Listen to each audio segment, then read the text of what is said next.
In the early 20th century, the British Stein visited Dunhuang twice. He collected over 10,000 relics from the Cave of Scriptures.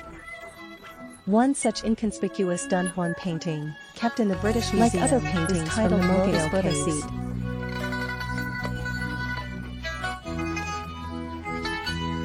Seat. They are mostly given rough names. There hasn't been in-depth research. After consulting various sources and comparing, we have renamed it. It is called the Shakyamuni Tobo statue. It was painted during the Tang dynasty in the 9th century.